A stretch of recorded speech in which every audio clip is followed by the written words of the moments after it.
Hey, everybody. Welcome to the Entrepreneur Motivation Podcast. I'm your host, Chris Bello, and today we've got Monika Deroussel on the show. I hope I pronounced that right. It's perfect. Awesome. And I know you said it's like carousel, but Deroussel. I love that. Perfect. That's the That best way helped to me teach remember. people how we go.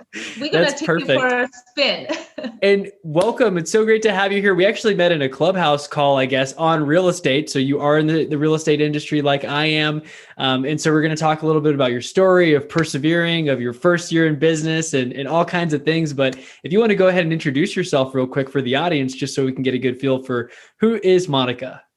Hi there. I don't know who is watching, but I think my story is entertaining. I was born and raised in Czechoslovakia, good old days. I came here in early 90s. So I have been here closer to 30 years now. And I've been in real estate a little over 16 years. I had a really amazing high executive job at 3M company before I became a realtor. And so I came from really high executive income to real estate. And as Chris and I talk about, my first year in real estate was a roller coaster ride.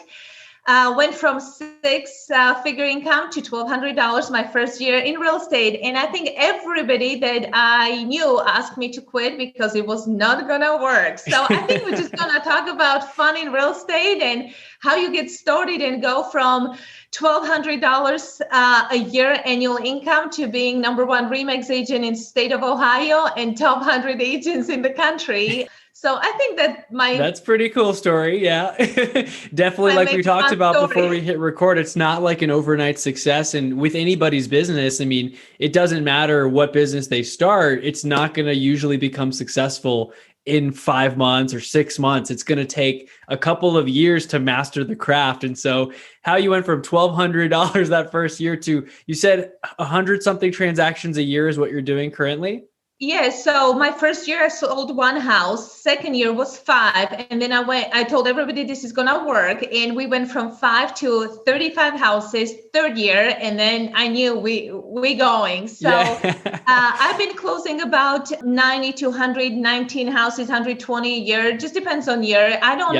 For me, it's not the number of transactions. I put people above my numbers. So, I don't even know the street address. I just know this is John's house. This is Betsy's house. So my number one focus are people. You put relationship and people first, the rest follows. But I close about 90 to 120 houses on annual basis for last 8-9 years. So wow. Yeah. It has been a fun journey, but we started on a roller coaster ride, to say at least. Definitely. And I think also you mentioned that your husband was like, hey, I don't think the numbers work very well. You said you spent like $20,000 in advertising and marketing to make the 1,200 and the numbers just didn't look very good.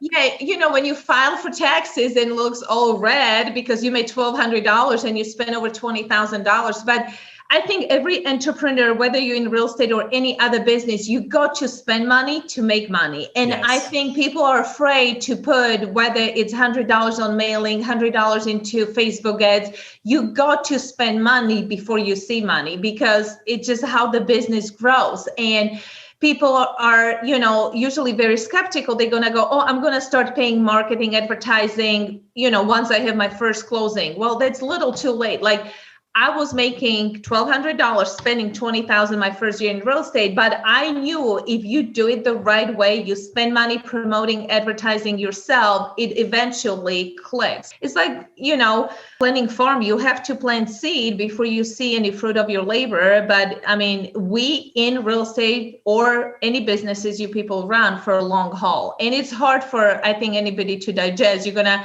spend everything you have before it comes back to you. Right. And I've heard this on another real estate podcast. I think it was specifically on the investing side saying, let's say the margin on a deal is $10,000 is your profit margin after you close. And you have to figure out how much money does it take to get the leads and the deals. And so once you know that cost per lead or cost per deal, maybe the number is $5,000 is what it costs to make 10. And would people do that trade? Probably. It costs $5,000 to make the 10 or 15,000 profit. But maybe they stopped spending the money at 2,000 because they thought it was putting too much money, but they didn't spend enough to even be in the game in terms of what it costs to acquire that lead. And so whatever the numbers are, it would be specific to people's industries and their markets most likely, but you have to get comfortable. I love what you said, just investing in yourself. It takes money to make money. And I mean, I've closed a lot of referral deals. I'm sure you have too. That's the best feeling. It's a free lead, right? Yeah. But still, you have to be willing to invest in yourself and your clients. And then your one other thing there client. too. Yeah. Yeah. Your clients really come above the commissions. I think investing in your clients and doing what's right, no matter what cost, is what helped me build my business. I don't buy leads. 90% of my business are referrals, which is such a blessing, because Yes. if you do it right, they come back and they send you neighbors and cousins and friends and uncles, and you go to graduations and funerals. So it's not just spending money promoting yourself, but treating your people the way they deserve. I mean, we are part of the largest transactions people go through. So, like next week, we hosting Mother's Day brunch. Like, you take money that we made in real estate and pour it back in your people. Send flowers, send birthday gifts. If somebody has surgery, send them meal. You know what I mean? You need to care for your clients even beyond the transaction, because I don't look at real estate transaction at one deal only. This is relationship business. And if you care about your people, I have clients that I don't even move. They decide not to move after we go through everything together, but they might be the best referral source. They send me all their friends and neighbors because they know I'm going to do it right. So, but I believe investing back in your clients is the way to go. And, I tell my agents, I'm with EXP now, but I tell my agents, we are not secret agents. You got to promote yourself. You got to put videos out. You have to promote yourself so everybody in your circle of influence knows you're in a real estate business. Because a lot of agents are, they live their lives like we are FBI secret agents. I don't want anybody to know I'm in the business, just in case they ask me questions. Right. Well, if you want to go big, they need to know you in real estate, because everything is real estate opportunity. Absolutely. And that's the hardest thing, I think, for a lot of people who get into business or start their own thing. It's like, usually we're not in sales or we don't know about marketing. And now you've got to be sales, marketing, fulfillment. You have to provide the service. You're doing everything, right? And even the accounting, you're like, okay, how do I do the taxes? Even on the $1,200 that I made the first year, you still got to figure out, like, what do I owe, or how do I deduct things? And it's a learning experience. And as you go, there's a lot of key nuggets, what you said there, pouring into your clients, putting money back into them, because that's how your business grows, word of mouth, referrals.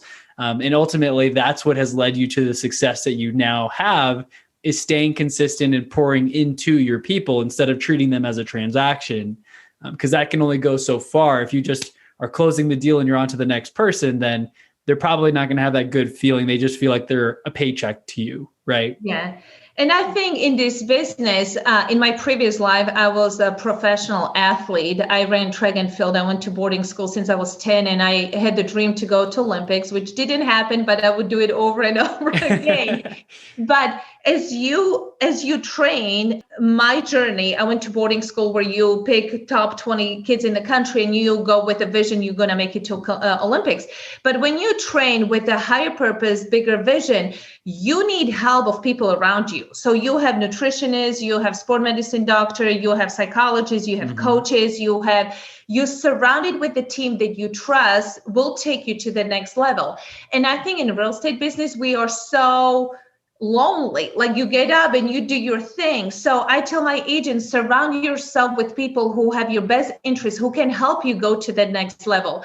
Find a coach and ask people for help. Like, every time I talk to people, like, we were just talking about inventories are so low. So when I'm on the phone with my clients, I'm like, who do you know that has a house I can sell? Help me. I need listings.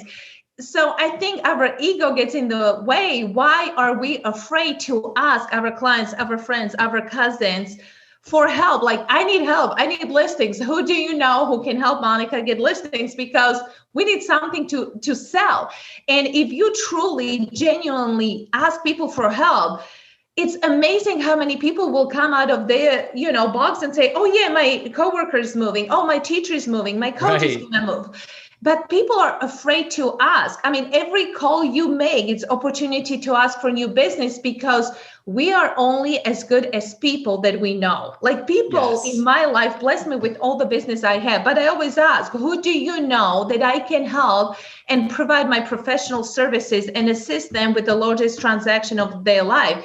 And there's always somebody. If you ask 10 people, there's one person who knows somebody. Exactly. It's just a numbers game. And it's funny because I don't know why, maybe just that salesy thing. Like I know a lot of people feel like, oh, I don't want to be salesy. I don't want to be pushy, because I still had that when I first started in real estate. I got my license in 2019 and I always felt guilty. Like, oh, I hope that they were happy. Like I was scared to send the request for the review because I was like, did they enjoy the transaction, or are they going to give me 3 stars? And then they would give me 5 stars and say, Chris is amazing. You definitely need to work with him. And I don't know why I always felt like, I hope they don't move in and find an issue that, I didn't point out, that I didn't see, and now they're going to be mad. And so we do have to ask those questions, because people who like you and they work with you before, they want to help you, and they don't know that, your business is mostly referral based until you ask. And that goes for anybody listening to this right now. Make sure to ask those key questions, because there could be more opportunities on every single phone call or Zoom call that you make. Yeah. And I think, as human nature, it is in giving that we receive. So when somebody asks Chris for help and you help them, you feel so good about yourself. It is truly in giving that we receive. So when you go, hey, John, can you help me? John feels like $1 million baby when he actually helps you and refers you somebody. So don't take opportunity away from people, and bless them with the opportunity to give it to you, because it is in giving that they receive. It's just these little favors that your friends or family can do for you. It just makes them feel so good about themselves at the end of the day. So I think we all in it together, but your circle of influence is your best source of business. I mean, I will do Sunday brunch or dinner with friends, and I have everybody participating in my, billboard creation. What should I put on my billboard? And it's amazing the way discussions go. I remember, this is my favorite client out of all. I call him Grandpa. I moved him 3 times, and I said, hey, what are we going to put on Monika's Dare Sell billboard? And he goes, why would you do billboard? You just call me every day and I'll tell you how awesome you are. And you pay me $1 a day, which is less than the billboard is going to cost you. And I said, well, but I need more people know how awesome I am. We need to kind of, spread the good news. So, it's fun to brainstorm with your friends and clients and have them become part of your business, because they might have ideas that I would never even think about. Right. That's so true. And that's the power of just being in these masterminds or having a coach or having a team, because what you said there earlier, that's kind of how I've been feeling. I'm not on a team or anything, but it's just me. I wake up and I'm like, well, what should I do today? Let me make some videos and do a Facebook Live and do a podcast. But still, I feel like, I need a bigger purpose. And maybe if I had a few team members, we could have a certain goal that we share. And so communicating with a team or even your clients and having that network is super powerful, because we all need connection and the ideas that other people have from all of their experiences. Like you said, they may give us ideas that we would never even think of. And that could be the next thing that gets you those new clients, because you have the perfect billboard. Yes, indeed. And, it's fun. You said surround yourself with people and teams. So when I trained for Olympics, once I passed specific level of performance, I had not many girls at my level. So they moved me to the guys team. And I always use that example, like when you run, because I was a runner, you always try to run with people who have run the time you're trying to achieve, or who are faster or better than you. Right. And in this real estate business, if I sell 120 houses a year, and I was, one of the top RE/MAX agents in the country. And then I come to EXP and I feel I'm back to the first grade again, because I'm like, oh, I sell 119 you went to the bigger fish year. pond, right? And then I come and guys go, oh yeah, I closed 300 deals last year. And we have this guy at EXP. His name is Mark Spain. He closes 6,000 to 7,000 houses a year. I'm like, how in the world do you that level of production is just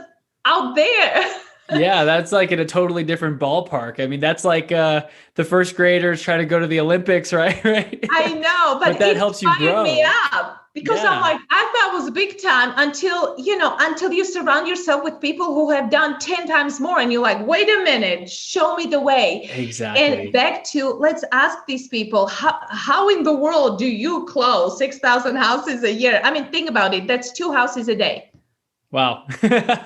When you put it like that, that's even crazier. Because I'm like, okay, it's hard to even think of if you've only been doing 10 or 20 or whatever, even 100 a year, which is amazing. Yeah, he does 2 days. 6,000 a year. Oh Yeah. my So, gosh. but that's a blessing because I think me coming to EXP has been life-changing experience because I was at the level where I felt kind of like, yeah, we good. And then you come and you turn left and you turn right, and suddenly you back to, wow, I go to earn my spot and I go to Again. pick it up a notch because 100 houses a year is like a basic. And it just challenges me to learn from the best. How can we learn which resources, technology, what is their process like day in and day out to allow that level of production? And it just inspires me because once I see somebody has done it before me, I'm like, oh yeah, it's doable. It's humanly doable. I've been paying Exactly. 6,000 houses a year. It's humanly doable. But now that I know there's this gentleman out there, I don't even know which state he is in, but he's crushing 6,000 houses a year. I'm like, oh yeah, this is doable. How It's do we possible. figure out this system and process to get there? Right. And it's hard to delegate in this business, because we all control freak. We want to take everything from start to finish. And not until recently when I hired business coach to look at my business and say, Monika, you're going to hit the wall and burn out. You can't go 24/7 for next 40 years. When I start slowly but surely delegating some of my tasks, it just feels amazing to be able to focus on big vision, big purpose, where we going, and let go. And let go was really hard for me. Right. That's so true. I think a lot of entrepreneurs in general are control freaks. And the funny thing is, I mean, I've only been in the business for 2 years and I'm having a pretty good year. I think I've closed like 13 transactions in just 3 or 4 months or something, working Wow. like 10 hours a week. And I made a post about it on Facebook. Like, I've been having these good months, making like 20 or 30K commissions by working 10 hours a week. And a top producer who sells 35 million a year, like 35 or 40 million a year, which is way more than my production. But he called me and he's like, how the hell are you doing it? He was asking me for advice because he's crushing it. He's in a place where I thought I would want to be, but he said he's burning the candlestick at both ends. And he's like, man, I'm working 80 hours a week. I can't get a break. I wouldn't be able to go on a trip for a week without my business falling apart.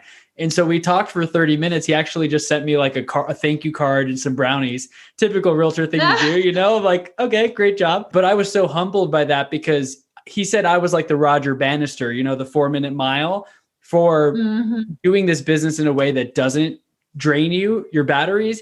And that was the thing, is that I learned early on to delegate. I told him there's very few things that I do. In fact, I'm closing deals in Texas and I live in Colorado now. I have other people showing houses for me. I have listings. My younger brother's getting his license. He's putting the signs up for me and taking them down, right?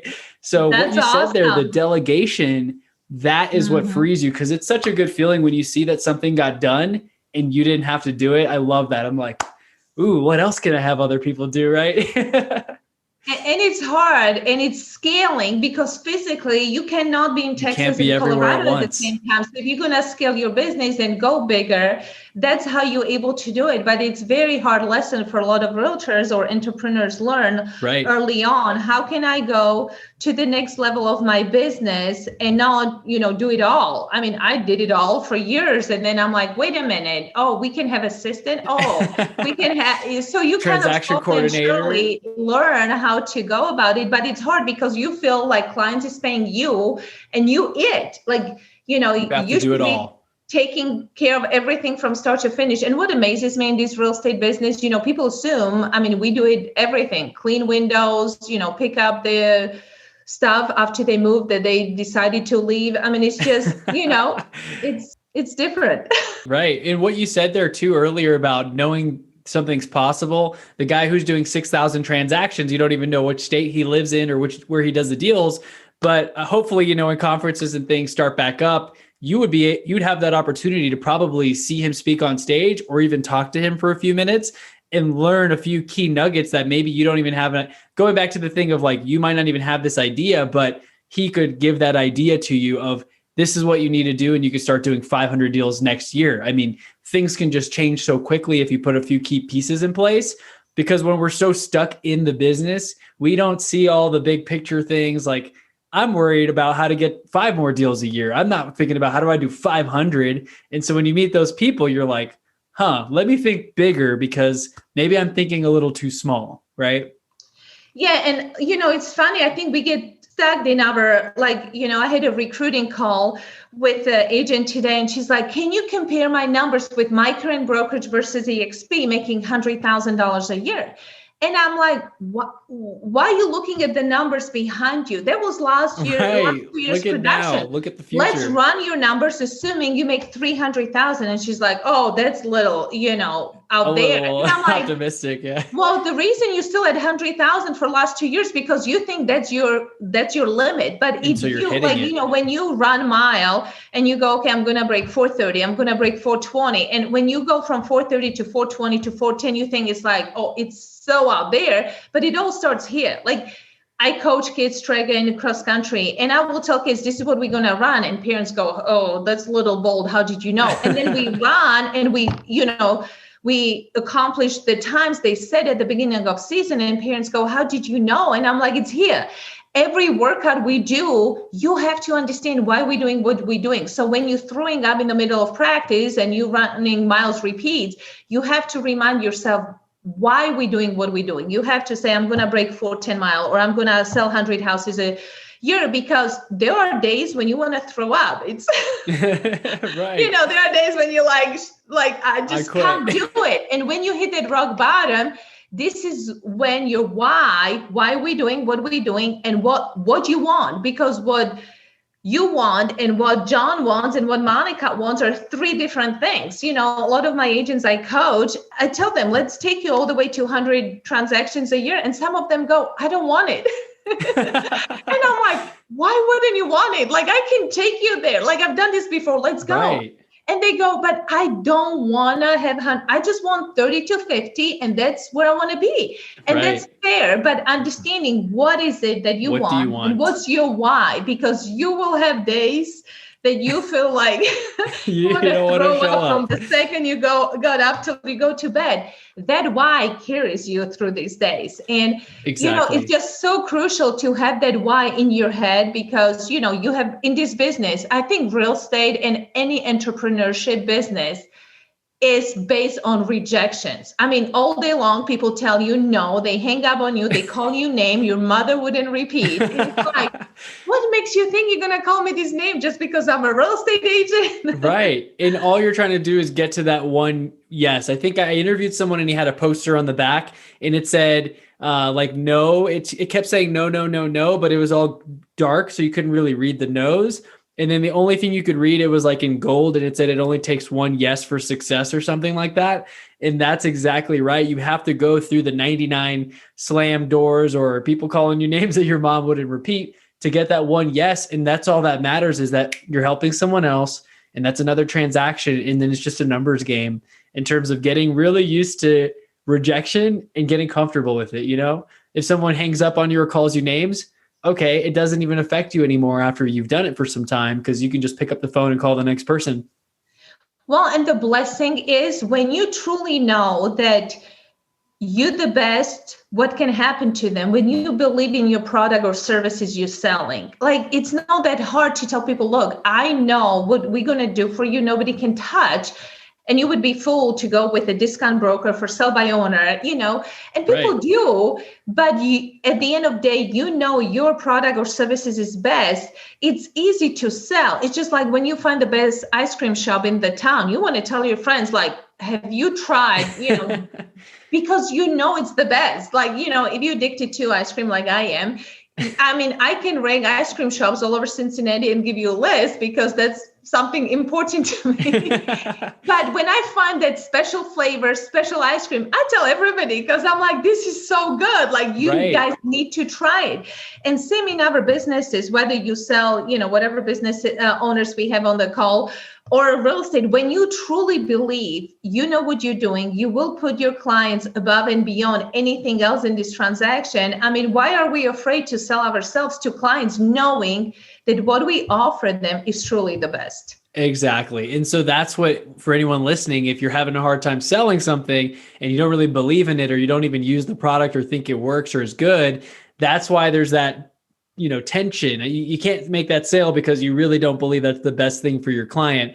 Versus if you truly believe, like you just mentioned, or even the ice cream example, I love that because that's the power of word of mouth. If you love something or your clients love your service, you don't have to ask that. I mean, it helps to ask them sometimes or remind them, but they're going to post it on social media and tag you and thank you and send all their friends to you.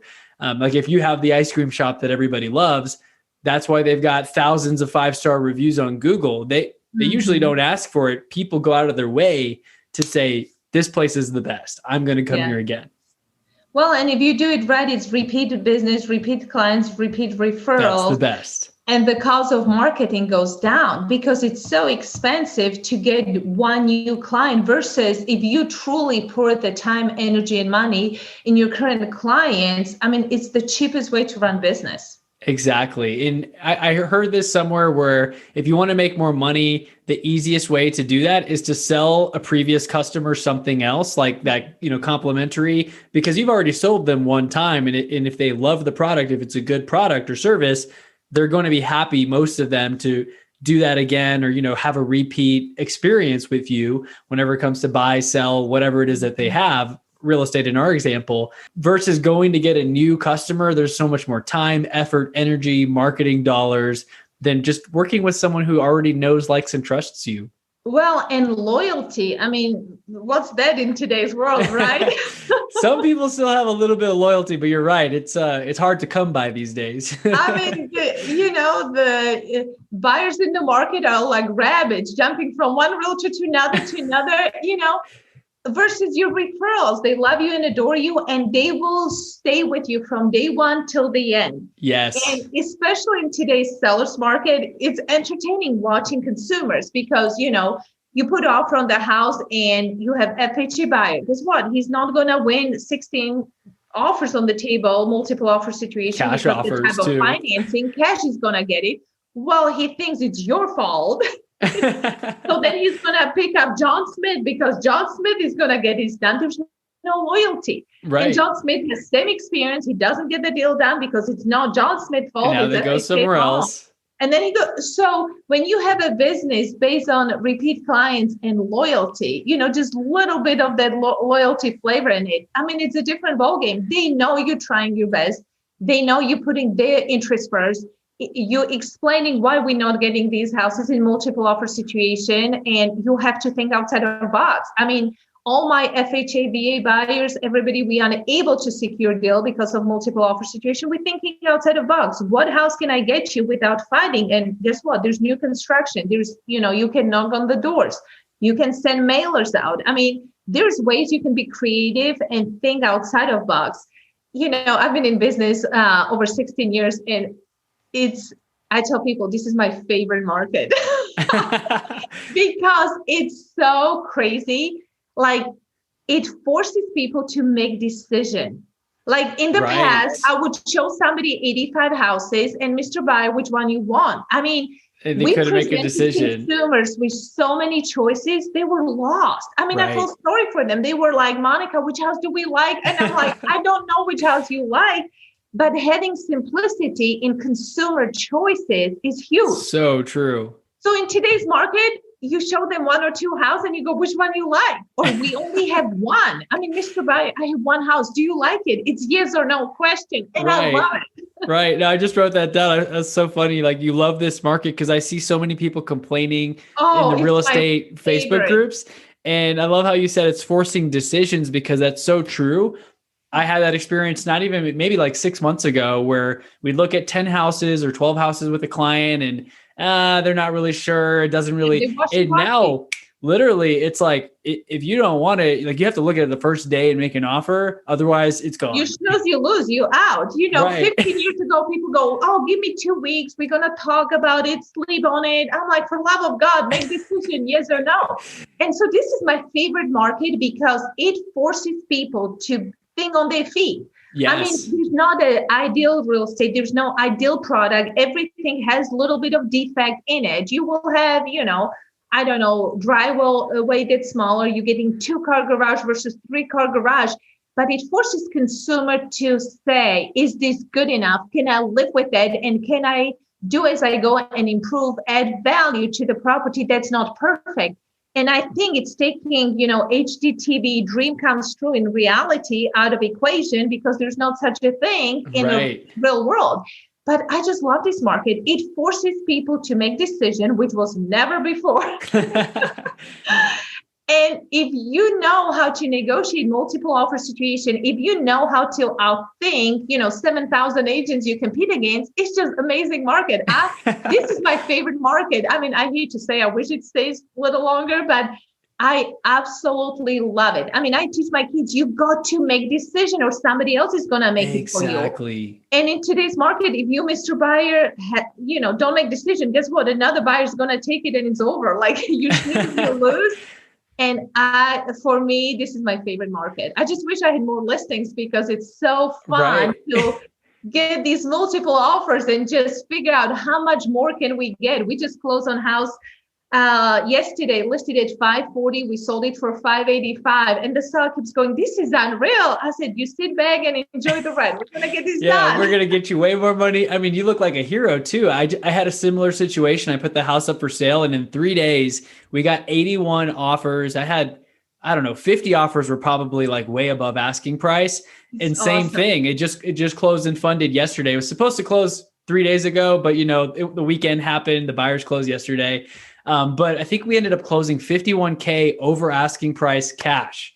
Nice. Incredible. So clients are happy. I look like a superhero, even though I just put the sign and, the photos up, but I priced it well. And I put in the description, multiple offers, please submit your best, highest and best by Sunday at noon. And that just caused a frenzy because, like you said, limited inventory, you got to make decisions fast. And forces decision is the best market ever. And the blessing is, you go through inspection, and in the past, 15 years ago, people will give you a grocery list. We have 27 items on $1 million homes. They're wrong. And it's $1 million home is 27. I mean, defects that's going to bring house down. And you're like, come on, it's $1 million home. It's not that bad. I mean, the owner lived there for 20 years. House is still standing. It cannot, oh no, Mr. Seller, if you don't put new roof, it's going to fall apart. And now it's like, we want it just like this. In today's market, buyer comes and how was the inspection? We good. We moving forward. Hallelujah. Each house has defect. I mean, I have never sold houses perfect, even new construction, but it teaches people that everything is fixable. If house is going to fall, it would be down. It will be gone by now. So house is still standing, and if structure and mechanics are still working and people are living in the house, I think you can fix, everything's fixable. It's just going to cost you money. How much? Exactly. And the perfect example for anyone listening to this who's been thinking about it, because I know at any point in time, someone's going to likely buy, sell, rent. We all need a place to live. But my brother and his wife just bought a brand new construction, and they got it inspected 3 or 4 times during the process to make sure, was the foundation poured correctly and this and that. And they were still kind of nitpicking at things. And I'm like, oh my gosh, guys, it's a brand new house from a reputable builder. These are the smallest little issues that really aren't even a big deal at all. That's the inspector's job, is to find defects with the home. And like you mentioned there, nothing is perfect. There's going to be some degree, I don't know, maybe a brand new Rolls Royce. There's still probably going to be something slightly wrong with it. It's not going to be perfect. The stitching on the R is going to be a little bit off, but everything's fixable. The people watch too much HGTV. It's called reality show for a reason. It's a show. This is not what we live every day. Not real. We have a TV show and we have real world, and there's a little gap in discrepancy. Exactly. And, we try in a real estate world, we're trying to bring misconception and, reality show to reality together. And it's this market is allowing, to put reality in front of the buyer and saying, look, Mr. Buyer, there's 16 offers behind you. If this is home you truly want, the seller is not going to fix anything because he has 15 people behind you waiting for you to walk away. And you might do him a favor because next offer could be 20,000 higher than yours. We position you to win the house, but don't be fool and lose it because the next house might be 6 months later. So, and, another blessing that helps in today's market is when you put numbers in front of people, I understand this is $10,000 more than you originally plan on spending. However, if you stay in an apartment, which cost of rent has skyrocketed because there's no inventory on the rental market whatsoever. So you spend $2,000 a month for next 5 months, you're almost at the same level, Right. But it's making decision process easier, and it's almost data driven because there's not much time to get emotional about anything. By the time you get emotional, it's over. That's something that like so many people are bad at making decisions. It's something that we all need to work at, right? Like whenever the waiter comes at the restaurant and it's a big menu, I'm literally like, what are the top 2 best dishes? Which one do you like? Okay, let's do that. I don't care what it is. I'm going to go with that opinion. Versus a lot of people, like I always give my girlfriend a hard time. She's an accountant. She's very, oh my gosh, there's too many choices. What do I want? Chicken or pork? I'm like, it's all going to be good. It's a 5-star place. We went to the best place around us. I'm sure it'll be fine. Get faster at making decisions because a lot of people get analysis paralysis. They can't make a decision. Oh my gosh, there's 5 options. Which one do I pick? And luckily at the restaurant, they'll give you a little more time to pick food. It's not like, oh, they're all sold out like the houses. And I wish they did, just for fun of it. Can you imagine you go to a restaurant and you go, I want this time step. And they're like, oh, I'm so sorry. We just sold out. You're like, what? I'll pay $200. Right. No, that's exactly that's a new idea for restaurant owners. Whoever is out there listening to this podcast and owns restaurant, play with that idea. Some places do your that. Inventory. We only have 5 sticks available tonight. After you're gonna go hungry, you have to do fish or burger, whatever. Exactly. No, I think there's a barbecue place in Texas that does that, and they stay open until they sell out of their inventory for the day, and that could be 10 or 11 o'clock in the morning or something like that. Yeah, they literally have a line out the door because it forces people to make decisions. If this is what you're gonna do today, then let's do this because by the time you make decision at 4 p.m., it's gone. Right. And too many people, they miss opportunities for business, for investments, even the Bitcoin and all these different things out there. People have been waiting, and now people are waiting for the housing crash and prices just keep going up and up. So now they're kicking themselves because, gosh, they should have bought that house a year ago, but they thought the market was going to crash. And obviously none of us have a crystal ball. So making decisions quickly is a very important skill to develop.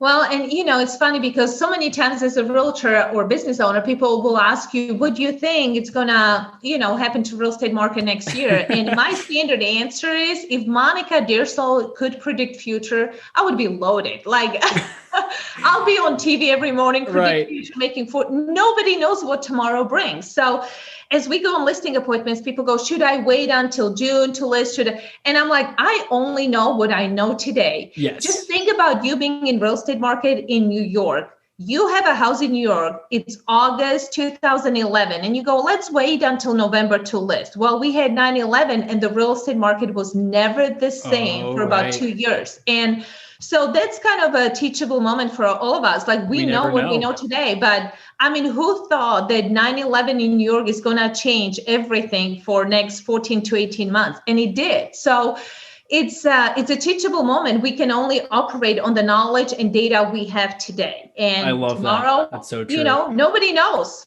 I joke in the Facebook groups as well. I'm like, hey, whenever someone's like, what should I tell my buyer? Should I tell them to wait? Is the market going to crash? And I kind of comment in there like, hey, if anyone has an extra crystal ball for sale, can I please buy it from you with a winky face? And they got like 20 likes because you're right. We don't know what's going to happen. And the thing is, all we can do is the best decision today with the information we have available. Otherwise, we'll fall victim to analysis paralysis. We're going to be waiting and reading more books and collecting more data. And boom, we just missed the opportunity to capture appreciation in real estate or whatever it is. So that is a great teachable lesson for everyone here listening. Make sure to make the best decision with the data you have available and take action, just continuously take action and show up every day. We're not going to have all the answers, right? We wish that we knew everything before we could make a decision, but that's not how the world works. That's right. So Monika, I really enjoyed our conversation. I do have another call I got to jump on here like we talked about right before we hit record, but what would be one key takeaway that you want our audience to take away today? Like any nugget at all that you'd like to share, something maybe that could transform someone's life today? Just don't quit. You know what I mean? I could have quit 17 years ago when everybody asked me to. Even your husband was like, this isn't really working. Yeah. So, my slogan for my business, let's make it happen. Just don't quit. We all have bad days and good days. Just don't quit. Just keep going one day at a time. That's so perfect. In your production right now is a testament to the fact that actually works, staying consistent and persistent over the years. And now you have an amazing business that any real estate agent will look to and be inspired by. And of course, you still have the big fish that you're looking to, like the guy who's doing the 6,000 deals. And the thing is that you got to compare against yourself. So I know you're going to get there for sure. You're going to continue to grow and expand. And where can our audience go to connect with you, to learn more about who you are, what you do, how they can work with you in Cincinnati? You said that's your market right now? Yeah, so we have our website, deroussel.com, DEROUSSEL.com. Check us on Instagram and Deroussel, or Facebook, or LinkedIn, or DM us. And, I love jumping on Clubhouse. It has been a phenomenal platform to connect with people like Chris. So thank you for reaching out to me and having me on your Zoom tonight. Absolutely, Monika. And I mean, hopefully we connect in Clubhouse too as well. I mean, there's so many rooms, so many conversations, more people are getting on there that it's been harder to connect with people that I've met, in another room. But it's been great talking to you off of that platform on Zoom. And I look forward to keeping in touch. And everybody who's in the Cincinnati area and you want to work with a great, amazing agent who's very friendly and never gives up and is persistent and loves this crazy market, Monika seems to be a great fit for that. So thank you once again, Monika. I really enjoyed our time together. Sounds good. Cheers. Cheers. Hey everyone, Chris Bello here. Just wanted to thank you real quick for listening to the show, whether you're listening on podcast or YouTube or wherever it is that you may be listening. I wanted to make that quick offer about real estate help. I am in the real estate business. That is my main business, and how I make all my income and my living by helping others buy, sell, rent, or invest in real estate across the nation. If you have any questions at all, go to chrisbello.com/real estate. Again, that is chrisbello.com/real estate. I'd love to see if I can help you out in my markets. And maybe if you're in a market outside of the ones that I'm focusing on right now, I'd love to connect you with a real estate professional who can help fulfill whatever needs or services that you are requiring. So again, go to chrisbello.com/real estate. A great thing is when I connect you with a vetted professional, if I'm not able to help you myself, is whenever a transaction closes, I'm actually able to get a referral commission. So that can be a great way of thanking me for my content. It helps to support the show, and it helps me to continue to spend time bringing on amazing guests, doing these great interviews, spending a lot of time on creating content, and making sure that I can bring you the very best information that you need to grow professionally, emotionally, intelligently, and in every single area. We're all working on getting better at everything. And so my focus and expertise is in real estate. I'd love to be the one to help you again. If you're not interested in that, no worries at all. Please continue to listen to the show. Make sure you leave a review. It helps so much in getting new followers and sharing the message. And thank you once again for being a listener.